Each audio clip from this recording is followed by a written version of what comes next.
Population growth. Tudor tinder clearly worked. England's population nearly doubled in the 16th century. As the invisible hand of economics shuffled the cards, the rich got richer and the poor, well, didn't. Wages dropped, rents soared, and bread cost more than most could afford. Sound familiar? Yes, the cost of living crisis is not just a modern issue. Henry VIII had tanked the currency, inflation raged, and the 1590s brought failed harvests. Many who'd managed to keep their heads above water now drowned in abject poverty. Now, spare a thought for the young people. There was an abundance of able-bodied adolescents wanting to work.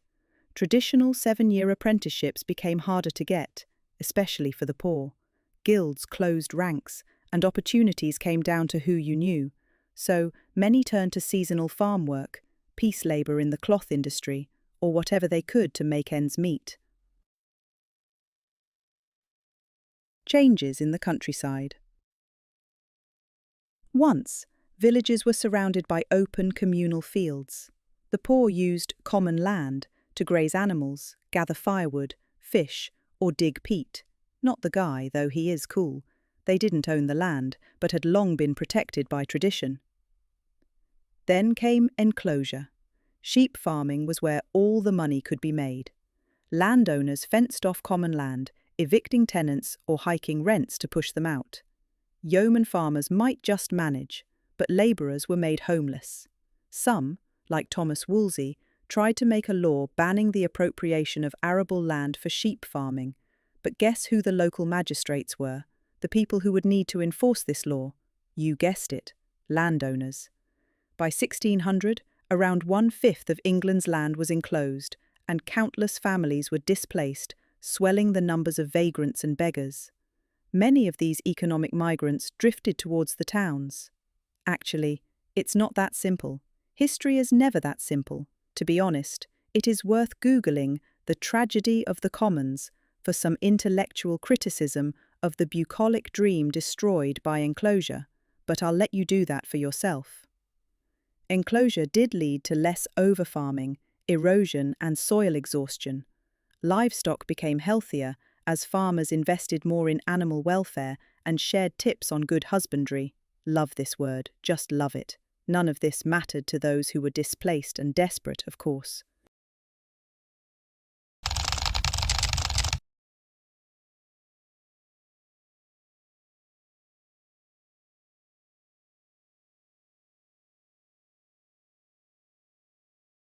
The dissolution of the monasteries. Arguably, Henry VIII was distracted by Anne Boleyn's pretty duckies when he decided that England's relationship with the Pope had run its course.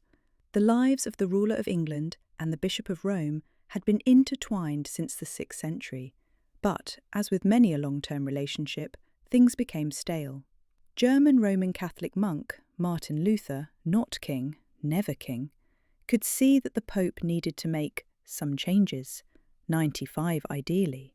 He posted these suggestions on his socials, aka nailed them to the door of his local church. His cri de coeur resonated and attracted support across Europe. A schism within the Christian church was in the offing, but I digress. That's a story for another day.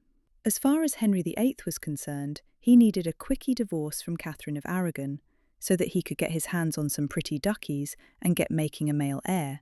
But the wait was interminable. Thomas Wolsey was useless, and by 1534, Henry VIII made himself head of the church in England and granted himself the divorce. The Pope followed up by playing his trump card and excommunicating Henry VIII, a messy breakup faux show. Meanwhile, back in the real world, most people knew the Catholic Church through their local parish or monastery, which, pre-welfare state, was the Tudor equivalent of the NHS, Citizens Advice Bureau, and Universal Credit combined. Monasteries offered help, funded by donations and solid business skills. But Henry VIII saw wealth, not welfare, and shut the lot. With Thomas Cromwell's help, over 800 monasteries were dissolved by 1541, a short-term financial win for Henry VIII, a disaster for the poor.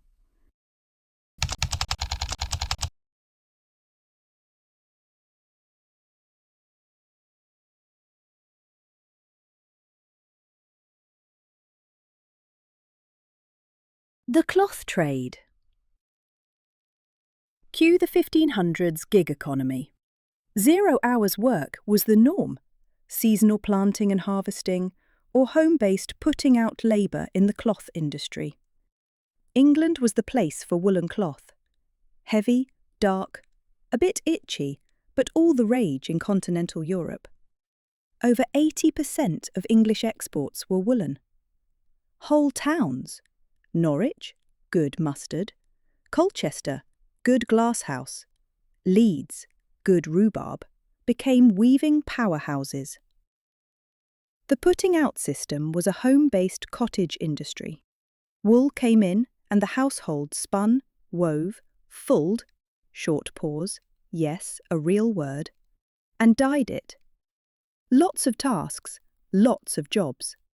BT dubs, if you are ever in East Anglia, and you spy a suspiciously large parish church, it was probably paid for by a wool merchant trying to prove how close profiting is to godliness. But fashion is fickle. Lighter, colourful cotton and linen from abroad turned wool into a Tudor fashion faux pas. Influencers raved about Ottoman cotton and Dublin linen.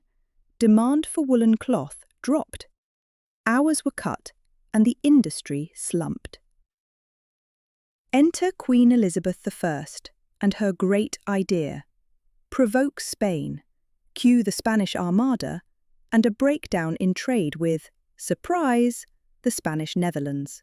Who could have predicted that? As the wool trade faltered, unemployment soared.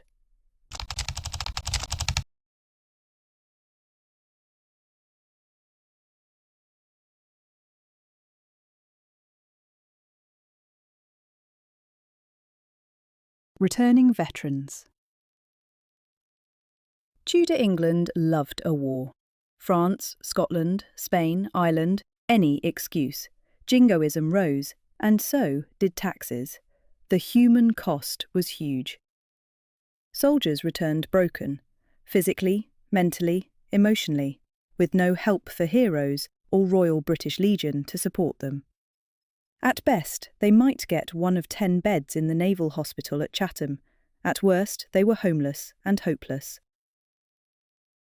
In 1588, angry, barefooted veterans protested in London. Their queen, the Virgin Queen, Gloriana herself, ignored them. Yes, she defeated the Spanish Armada, but forgot to pay the men who did it. Their reward for saving the nation? Starvation and silence.